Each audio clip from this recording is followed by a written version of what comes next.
Welcome to the Show Up Dad, where we explore fatherhood and share insights to support dads in being present for their families. I'm your host, David Mendonca. But before we start, I want to thank our sponsors. This episode is brought to you by Tallman Equipment, your go-to source for quality tools and equipment in the power line industry. Visit Tallman Equipment to see their selection of tools. I also want to give a shout out to the Show Up Dad Foundation, dedicated to helping fathers become more engaged in their families through workshops and community support. To learn more about our mission, visit the showupdadfoundation.org. Well, today, guys, I'm honored to have Tanawa Downing. He is a national civil rights advocate and litigator. His relentless fight for freedom for every individual, especially those affected by systemic issues, reflects his dedication to creating a more just society. Welcome to our show, brother. Thank you. Thank you so much for having me. Yeah, absolutely. Well, Tanawan, let's go ahead and talk about what you've been up to lately. I know you're all over the place right now. So, Yeah, I've been doing this litigation, very specific litigation for about 9 years. And 9 years ago, I was on the other side. I was fighting for government. I was high up in national security. I did a lot of national security design work for mostly seaports and airports, but more or less, America had bought into this notion that we needed to protect government from the people as a result of the, events of September 11th. And I've come to learn that national security is really code word for domestic terrorism. You don't protect the government from the people. You protect people from the government. The law is there for the people. That's our weapon. And so when I started to realize that the things that I believed in weren't real, that what we call good is out there arresting people that are innocent and locking them up in prison and stealing children from fit parents, that's not good. And if what we call good is actually committing evil, it can't be good. It because only evil is able to commit such an act. A good is incapable of that. So once I realized that I was on the wrong side, I quickly changed and decided that it was time to fight for the right people. God had changed my perspective, and now that's why I'm out here fighting on behalf of the people to correct the things that I had largely done in my ignorance over many years of fighting for national security. But my issue, very, very specifically, is that we cannot deny the correlation between the destruction of the familial unit and the trauma that we're inflicting upon children by the removal of them from within the family unit and this phenomenon that we call mass incarceration. Because for every child that you remove from love and care of their mother and father, statistically has an 85% likelihood of going to prison over their lifetime because they lack the tools that they need to be able to live within a society that has certain parameters and parameter requirements. Mhm. And so what we see is that as we break down the familial unit, we see mass incarceration ramp up. So, today, right now, as we speak, there's more than 12 million children that have been removed from the love and care of their family by state CPS systems. That's 12 million children that 10 million of them statistically are going to end up in prison over this next generation. And that is an unsustainable track, considering that right now, today, we have 2.9 million prisoners, and that puts us at 16 times more than the next closest industrial nation. So, based upon the numbers alone, we could see in one single generation, this generation right here, we could go from 16 times more prisoners than the next closest industrial nation to 58 times more. And so we need to understand that as we break down and destroy the familial unit, as we create this trauma in these children by removing the examples of self that they need to become the person that God intended them to be, as we do that, we're seeing a massive increase in the prison population. And now we have a self-sustaining, reoccurring product that the state's actually benefiting from. And we need to bring this to people's attention and say, no, you're not going to get into our family. You're not going to dictate how we are to raise our children and how we're supposed to be. This is the plight that I'm on, and I'm honored that God chose me to help do this. no, I thank you that God definitely changed your heart and got you on the right side, Tanawan, for sure. Um, One of the things that kind of caught my attention is when you said you're doing it, you know, in a wrong manner, right? Because in your ignorance, I have this tattoo on my arm. It's First Timothy 1, verses 1 through 13. It says, I was formerly a blasphemer, a persecutor, and a violent man, but I attained mercy because I did it ignorantly in unbelief. And I think that's exactly what you're talking about right there. That describes exactly your situation. You did it ignorantly and unbelief, but God is so gracious when he changed your heart to be able to fight the good fight and go forward and be an advocate for those who don't have a voice Yeah. out there. One of the things I wanted to talk to you about is you said about the system, right, and how it is benefiting. How are well, like what are some of the examples that they're benefiting from as far as incarcerations and taking children away and stuff like that? Yeah, so a lot of people talk about the Title 4D, Hmm. that the states get. So for every child that you remove from and placed into state custody, that state is going to get federal funding under the Title 4D Social Security Act. Now the amount, it varies, but it could be easily $1 million over the lifetime of that child. But a couple things have to happen. One, you have to remove the child and put them in state custody, and two, you have to keep them in state custody. So you don't give them back to the family or to fit family members, because that's not going to get the financial benefit that the state wants. Now, a lot of people talk about the 4D funding and they say, oh, that this is the reason why, this is the driver. And one of the problems is that that's the short-term benefit. And yes, there is an actual tangible benefit that exists, financial benefit that exists for every child that the states remove from families and put into state custody. Now the state is going to get federal funding, $40,000, it's not 40,000 a month, I believe, but I don't want to say the exact amount, but it is significant, right? And we know that for every child, the state could be getting $1 million plus over the lifetime of that child being removed in their custody. So there is a financial benefit and a financial driver in doing so. But what we don't talk about is the long-term financial benefit, because again, for every child that you remove from the love and care of their mother and father, right, that child is going to grow up and become statistically a criminal. And that criminal is then going to go into a prison where they're going to continue to get federal funding dollars for the rest of that person's life. And, one of the things I like to say is that, we're so stuck on looking at what people do, right? But the problem is that when we look at what people do, all we see is a monster that needs to pay for things they've done. And it creates a vengeance-based system. That's the system that's been set up, is that we're looking at this adult and we're saying, look at what that adult did. But we fail to recognize 20 years before that adult did that, that adult was once a child who was removed by the system, taken from the love and care of their mother and father as an action of first business as opposed to last, like it should be. And then, that trauma is never healed. And now they're going to get punished for something that wasn't their fault. And so, when we look at the benefit, the financial driver behind this, there is an initial financial benefit, of course, with the Title 40 funding, with putting them into state custody. And now federal funding is going to be used to pay the state to keep that child in state custody, right? For the period of time that they're there. But then once that child becomes an adult, that's going to be an adult that doesn't know how to live within the parameters of our society. And so that adult is then going to become a criminal. And that criminal is then going to further benefit and incentivize financially the state, rather than, looking at the trauma of the individual and saying, you know what, this child had something happen to them that was tragic and it changed the trajectory of their life. And we want to heal that trauma so that they can, live within our society. The family dynamic is very, very interesting, because, and all of this information, you guys are welcome to look it up, right?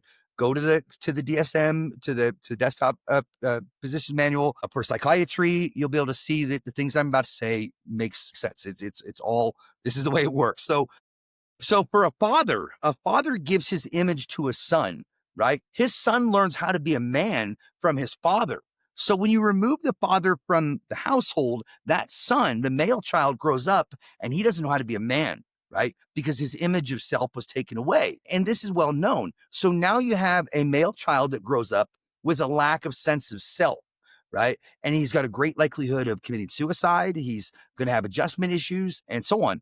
Now, for the daughter, that daughter's first love is her father, right? She learns how to love from her father because he teaches her what a treasure she is. That's the role of the father for the female child. Absent the father, that female child grows up into a woman that doesn't have the ability to have long-lasting relationships because she doesn't know how to be loved, because her first love, being her father, was removed from her life. So when you look at the dynamics within the family, the father is important because he gives his image to his son. Son learns how to be a man from that. Daughter learns her value, her treasure, how precious she is from her father. You remove that, and now you've got a woman that doesn't have the ability to, to have those relationships. The inverse can also be said about the mother, right? Mother gives her image to daughter. Daughter learns how to be a woman based upon mother. You remove mother from the house, right? From the family. Now that daughter grows up without a sense of self.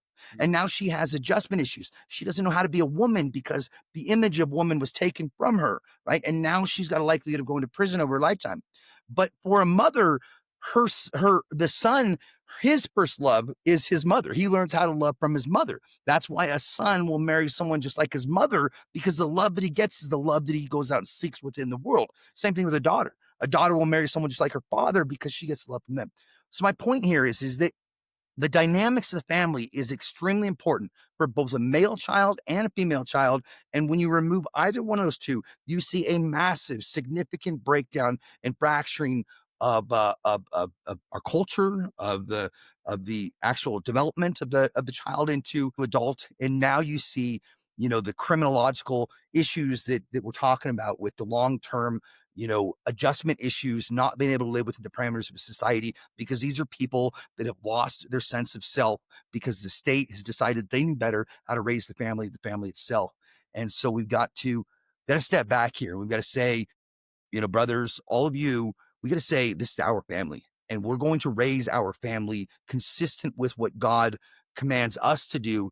And you need to get out of our family because you don't have a role within the familial unit. God made me a husband. God made me a father, not you, state. Get out of my family and let me raise my children. Yeah. No, that's so true. We see every single civilization that has broken down was because of that familial unit being eradicated. I think Carl Zimmerman wrote a great report in 1942 talking about the fall of the atomistic age. I did a report on this at the National Day of Prayer in 2020, or a speech actually. And he goes on and talks about how, all these great civilizations have fallen because of that, how women were losing their inclination to actually be a mother. We had the rise of feminine movements. We had all these different things that are coming against the family. And it seems like it's targeted against the family. We see that since the very beginning of time in the Garden of Eden. Yeah. The marriage, right, between Adam and Eve was attacked by the enemy. We call him the serpent or Satan, right? Well, if you look at the pictograph of what serpent is, it's actually a moving whisper. And that's exactly how these agendas are influenced into our culture. It's a whisper, it's a thought, it's a something through social media. I was reading the other day, Tanawa, that the algorithms now are pitting husband and wife against each other. Yeah. Yeah. you know and I thought that was interesting, because how do you destroy a nation? How do you even through our military great minds, you know what I mean? Yeah. They talk about divide and conquer, Right. right? And that's exactly how the enemy is attacking our families. If he Yeah. can get the family unit to fall and to fight each other, guess who is there? Yeah. Our children. And remember, like the old saying that a family can survive without a nation, but the nation cannot survive without the family. The family, I mean, what did God create at its basis, at the basic form? But the family, right? Woman, a man with child, right? I mean, it's the family that God created.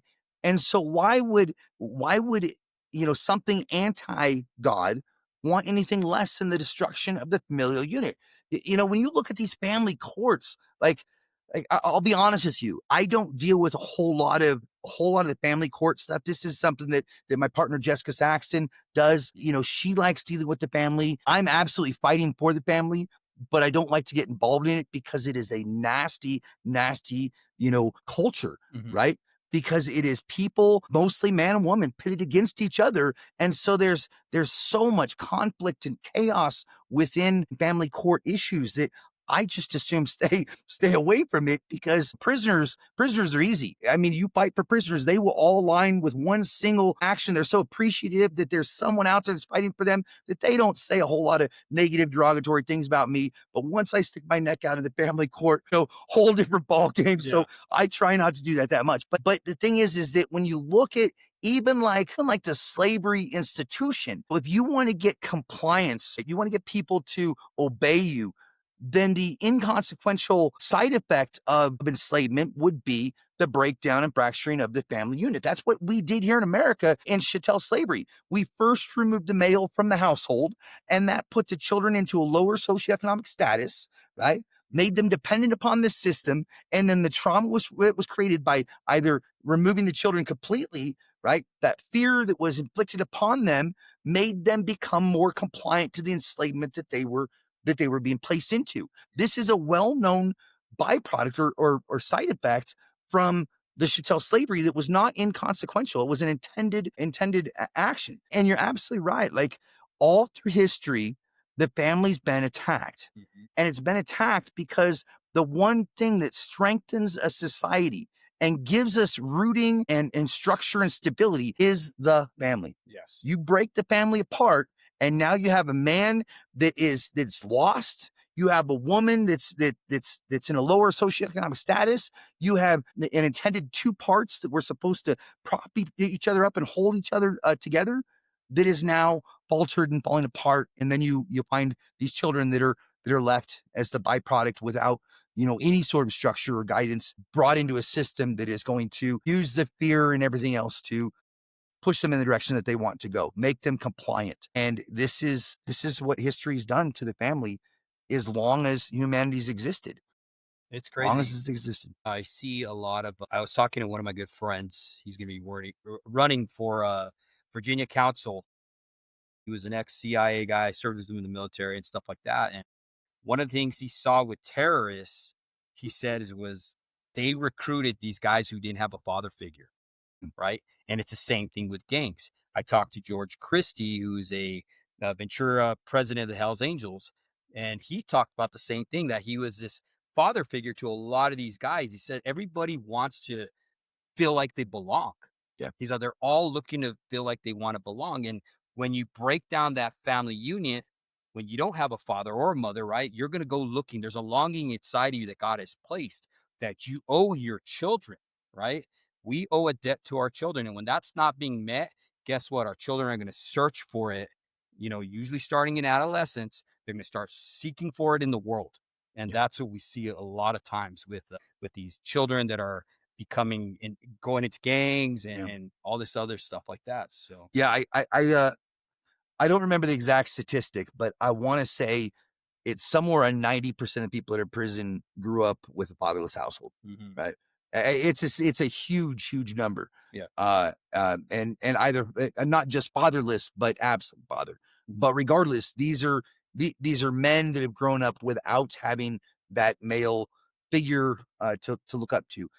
And another thing is like we even saw a lot of this within our own history with the Native American culture, because we had the Native American culture that was here that our government didn't really like, right? Yeah. Wanted to remove them, from history.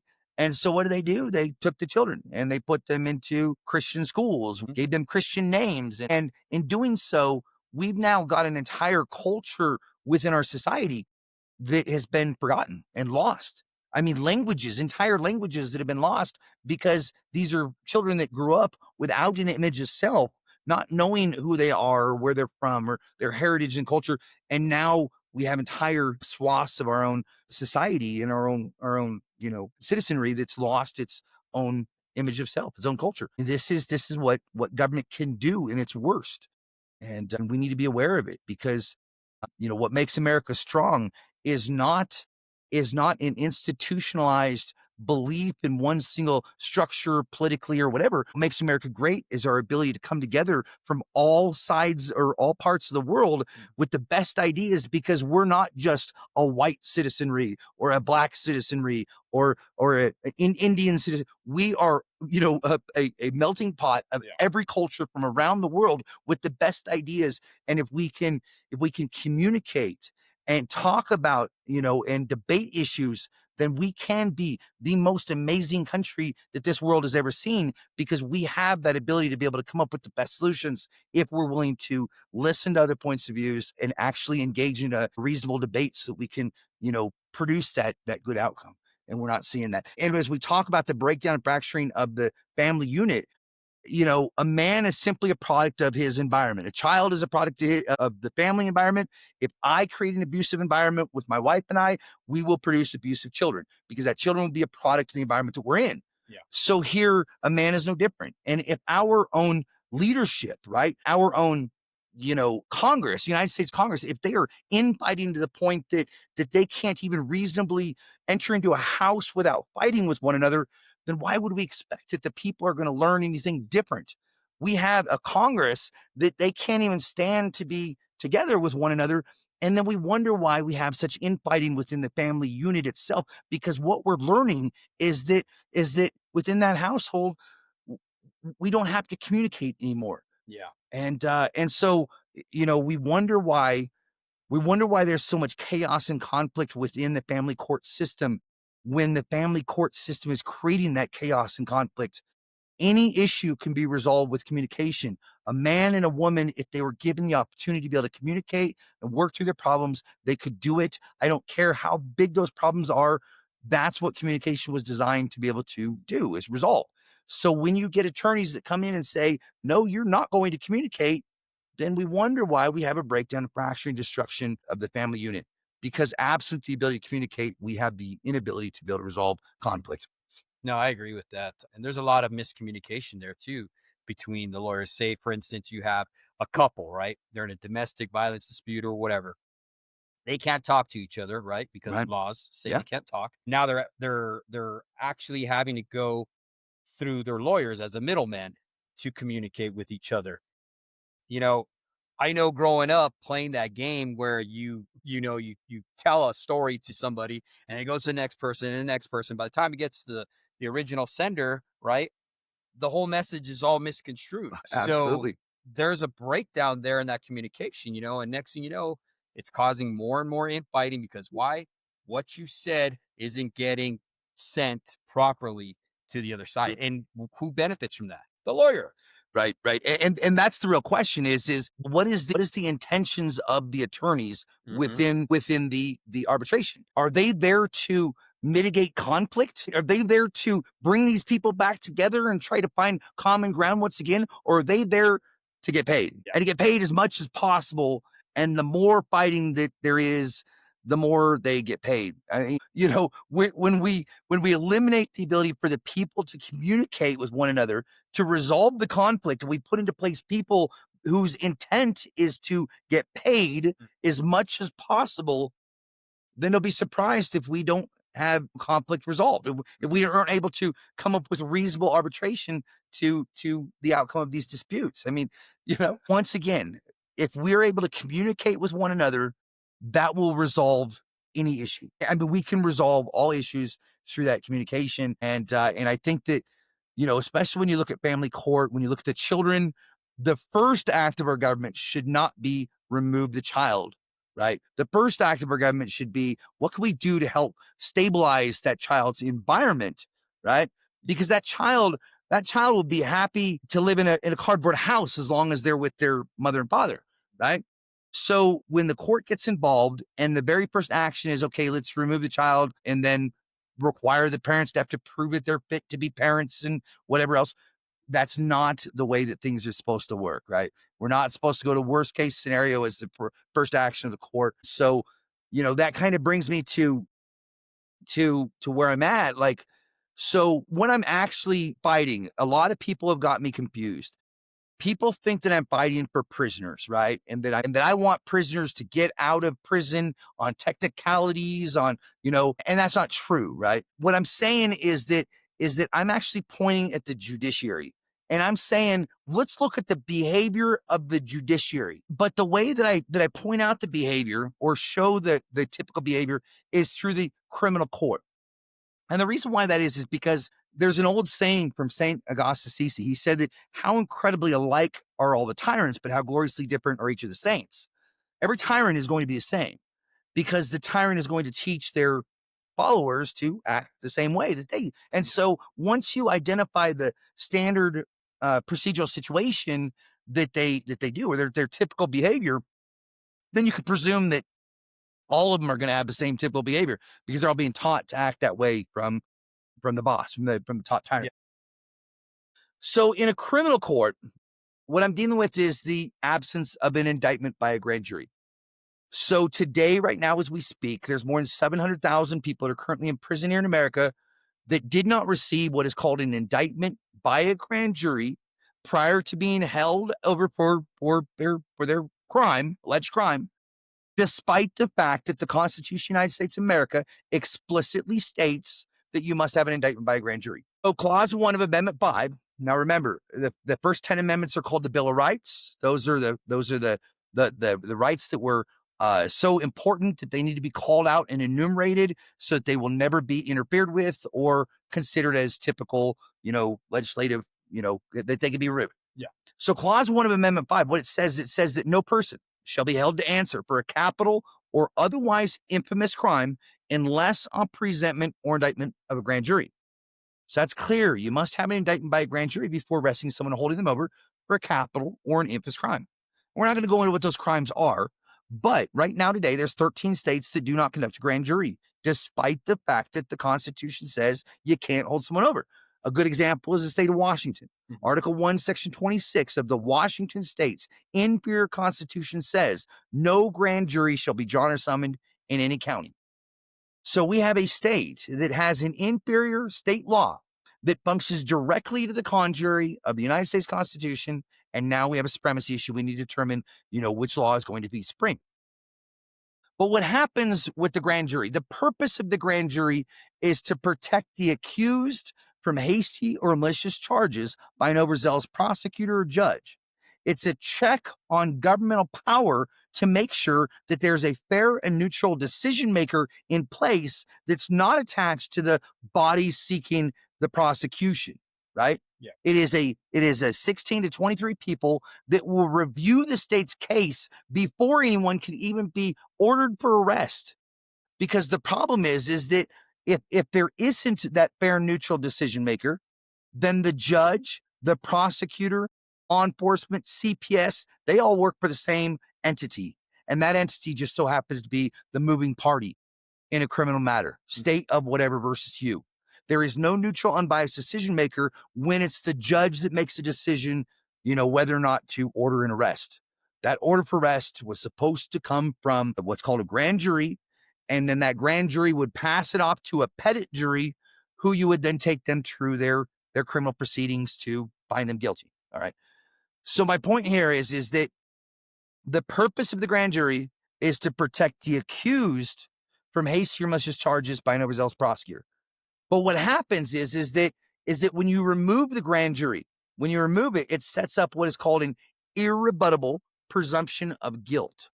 And an irrebuttable presumption of guilt is when you are presumed guilty based upon the mere fact of being accused of having committed a crime. So if the judge presumes that you're guilty based upon someone accusing you of having committed a crime, and now he's ordering your arrest and putting you into jail, you've never been found guilty of anything, you've never had the opportunity to confront the accusations against you, but yet your constitutional rights have been deprived, that is an irrebuttable presumption of guilt. Now, what happens in a criminal matter with an irrebuttable presumption of guilt is that the burden of proof shifts, right?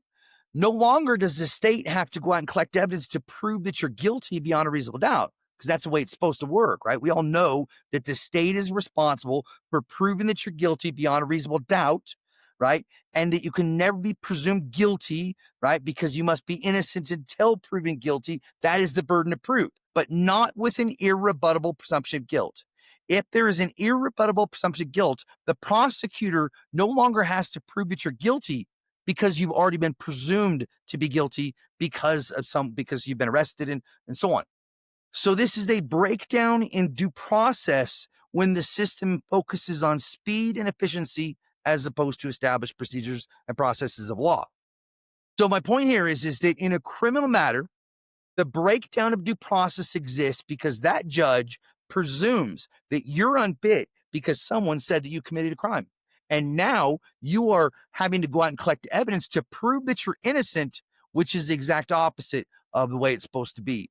The defendant never, ever, ever has to prove that they're innocent because the burden of proof must always reside on the state to prove that you're guilty. That's the way due process works. And I can show that breakdown today, absent the indictment by a grand jury. I can show it all day long. The judges are being taught to presume that you are guilty because a police officer said you committed a crime, right? And now your rights are being taken from you.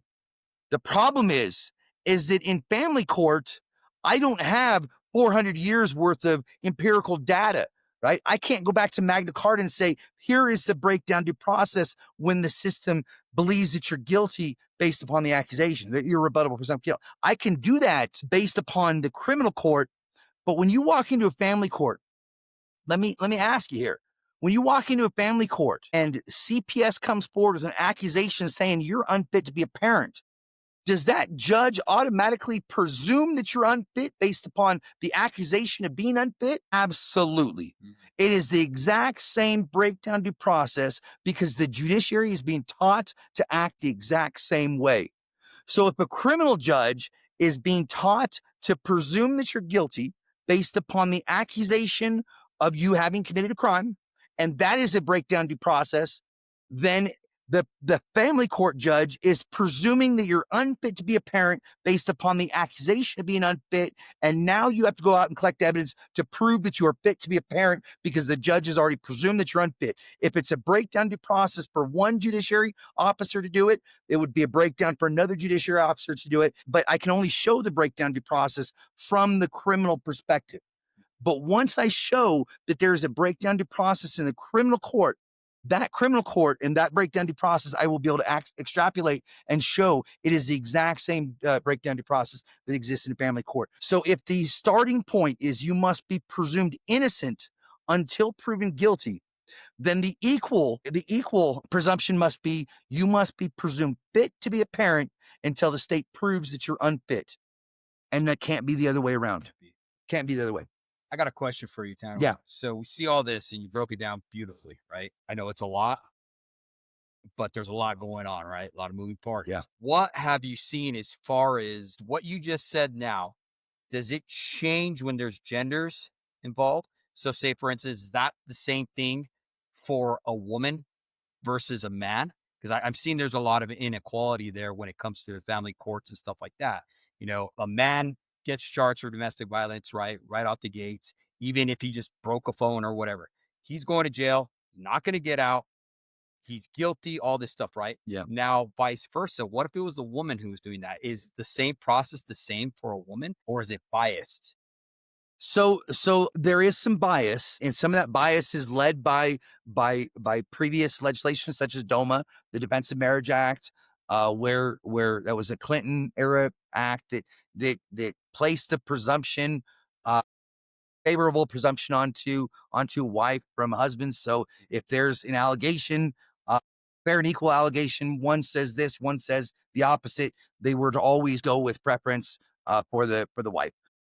But I don't believe that there's the same bias that's based upon sex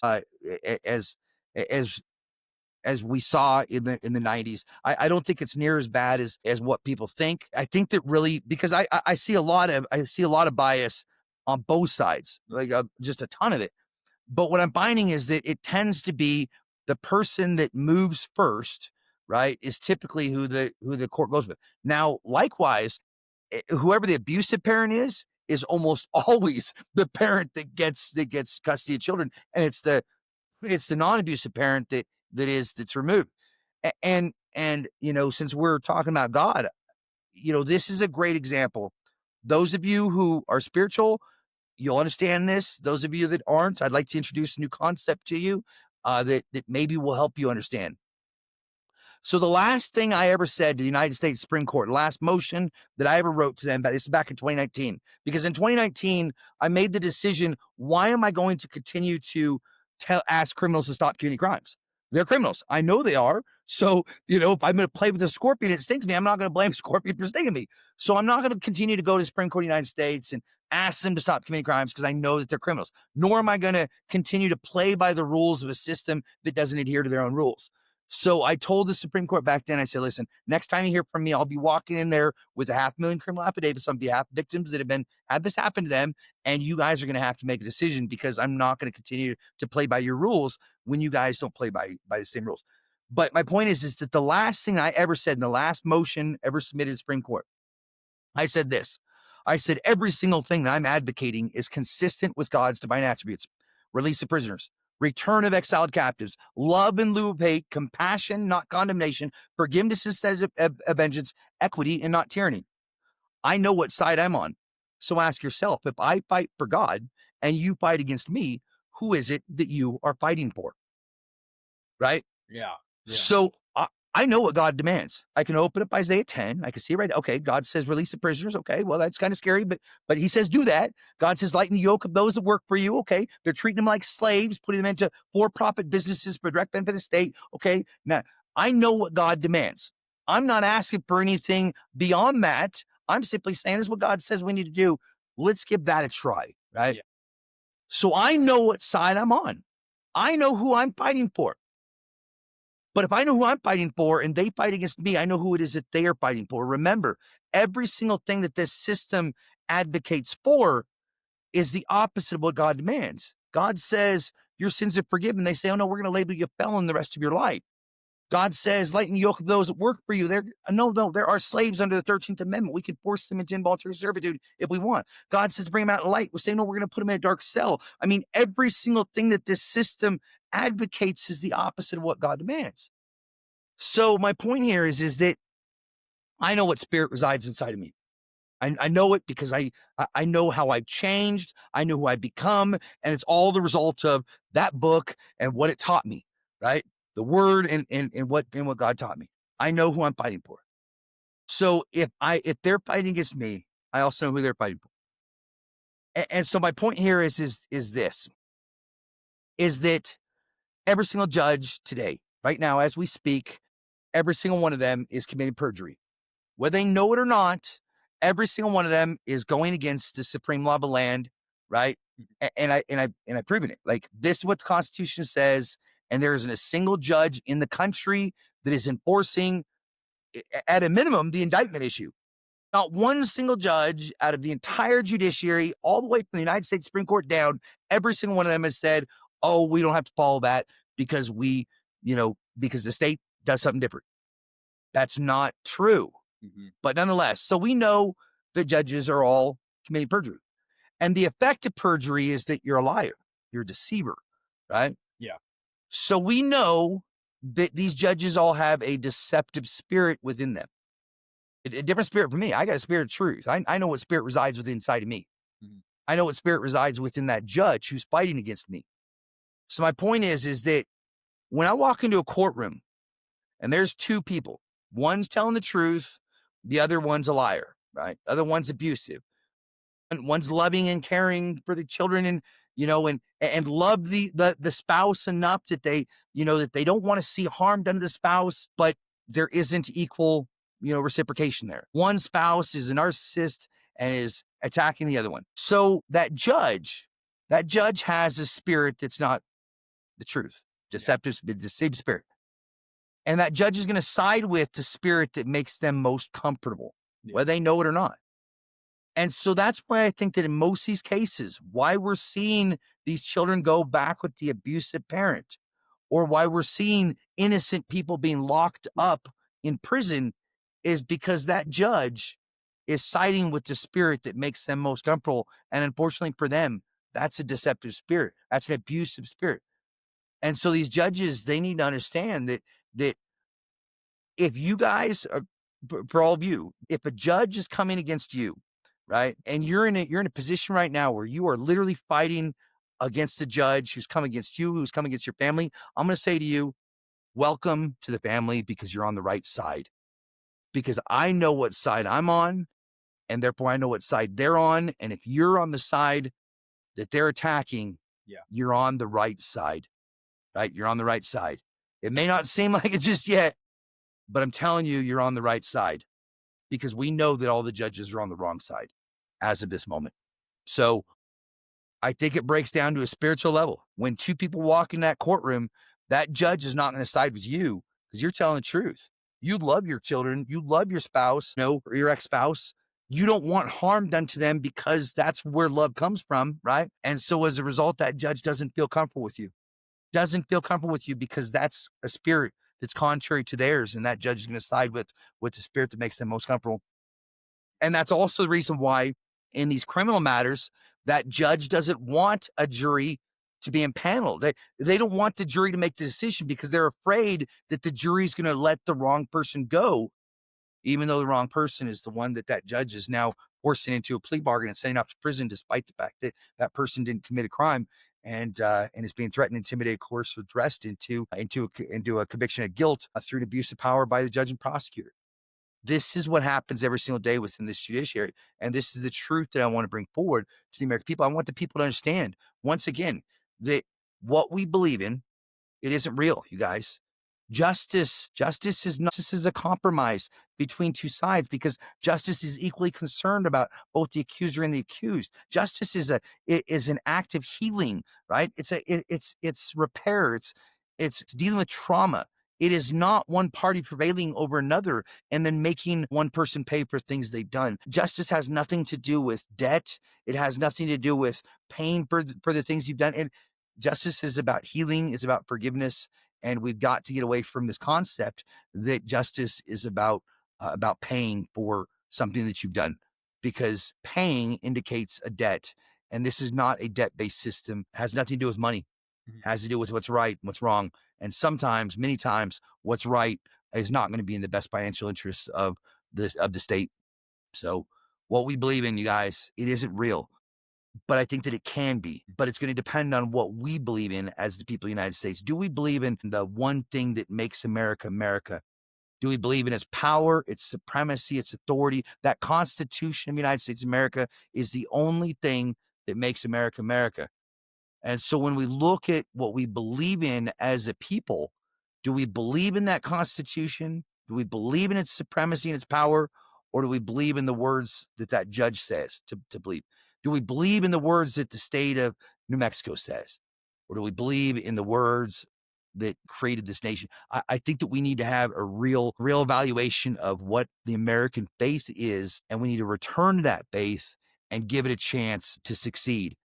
Because if not, then what we're going to find is that we have 50 sovereign states with nothing governing that relationship together, because that was the purpose of that Constitution for the United States of America. Man, Tanawa, it seems that there's a lot. I thought it was interesting that you talked about judges in the same spirit and recognizing that spirit, and that's how they side, right? The Bible says something about that. It says that flesh doesn't understand spirit, and spirit will not understand flesh. And I think that's a perfect example, right? Yeah. That judge is not walking in alignment with you. He doesn't have the same spirit.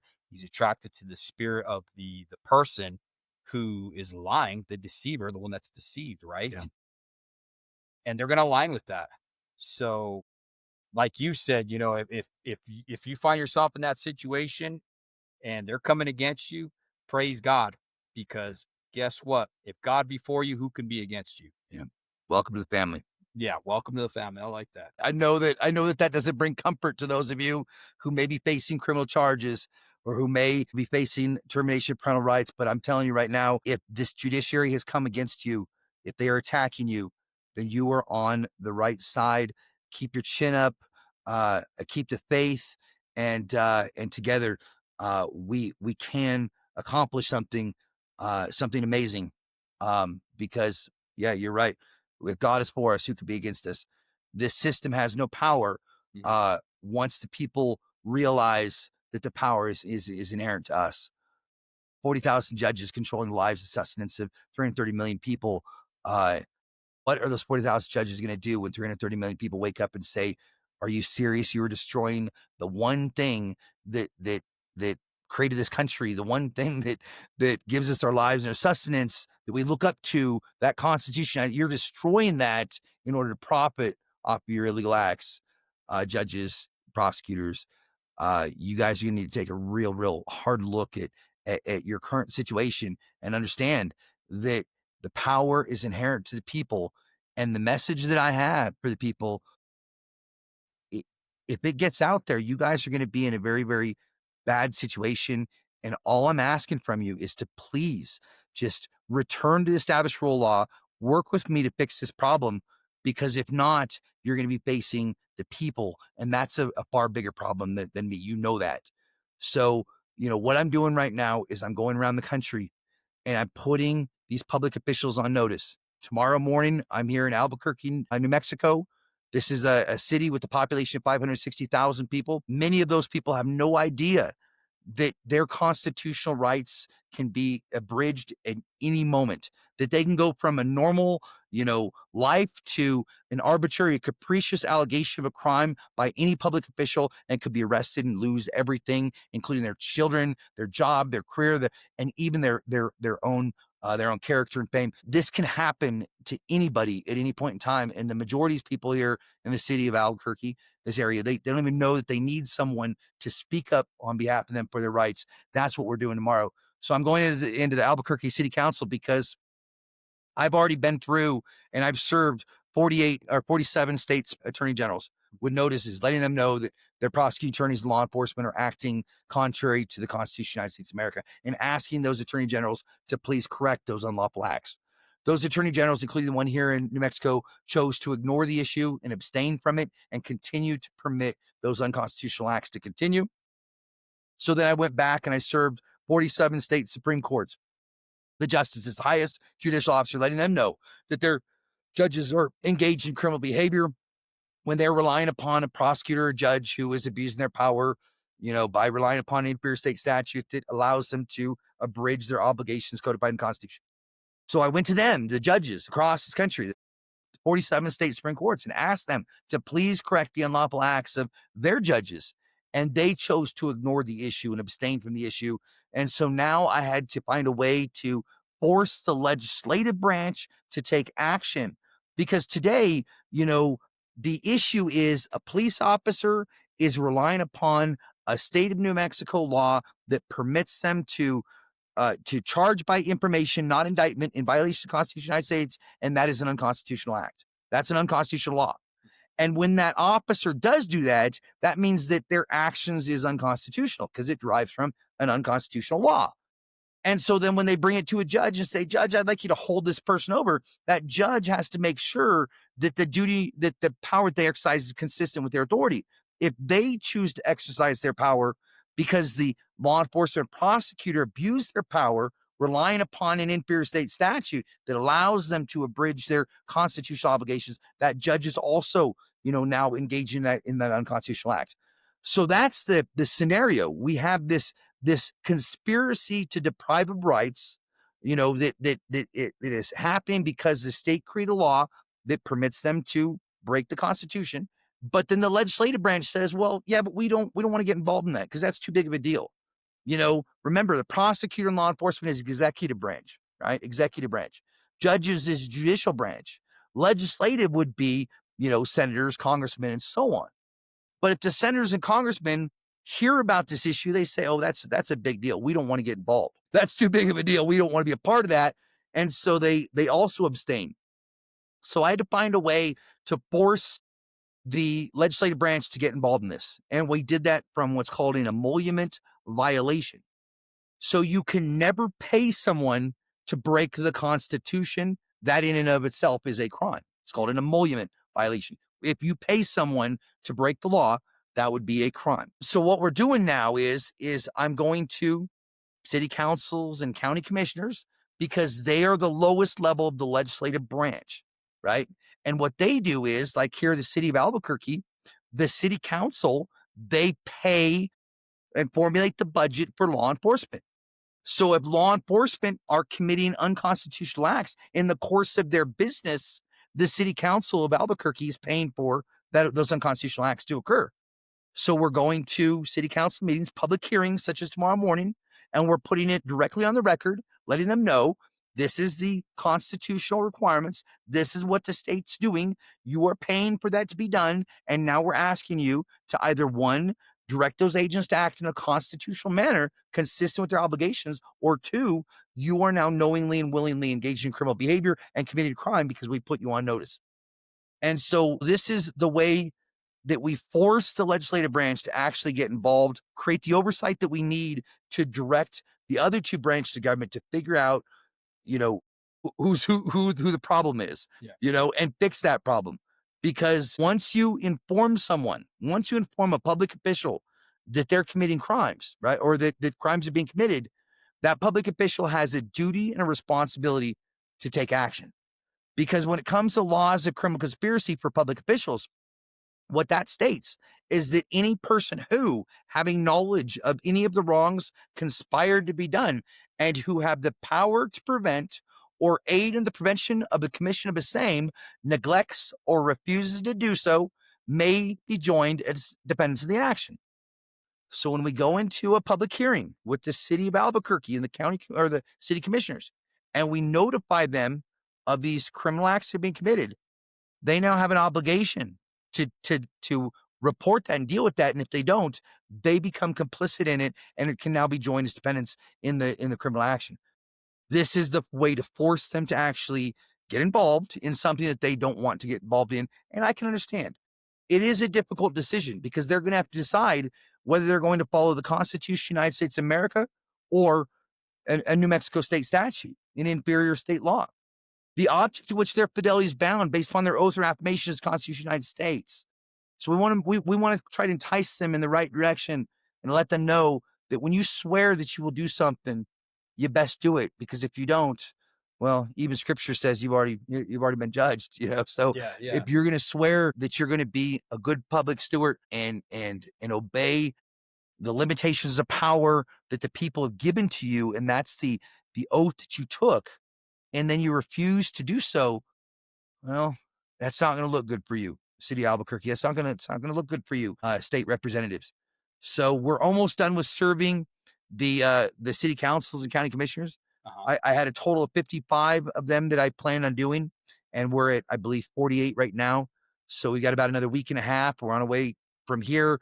We're on our way to Florida, but we have now picked up I think the top 4 largest counties in America, which that alone is somewhere around 35 million people we've advocated for just in those services alone. But I think that when we finish, when we finish 24 hours from tomorrow, because over the next day and a half, we're actually serving on behalf of 1.7 million people. Because again, right now, there's 560,000 people here in the city of Albuquerque. Once we notify the city council of these crimes being committed, we've now spoken on behalf of every single person within this area. And so what we're trying to do is we've got to get to the magic number of more than 50% of our society advocated for on behalf of this legal issue. That's roughly 150 million people, and we're getting very, very close to that now. And so once we reach that point, we'll return to the United States Supreme Court again and ask the court if they're ready to hear this case yet. And my faith tells me that they will be finally. So after all the service we've done, 47 state attorney generals, 47 state Supreme Courts, 55 city councils, and 55 county commissioners. We'll be moving into state houses if necessary. But the next step is we'll return to the United States Supreme Court and see if they're ready to stop ignoring this and finally hear this case. Man, Tanawa, man, you have done so much, man. You have really got the fire of the Lord inside you, just helping you advocate for the people that don't have a voice. We appreciate you coming on here. I just want to give you the opportunity now just to tell our listeners how they can support you on this great, amazing cause that you're fighting for. Yeah. Well, so 9 years ago, when I realized I was on the other side, Mm. I was not a good father. I was not doing the right things. I wasn't setting the right example for my son. I wasn't showing the right love to my daughters. I was not being a good husband or father, right?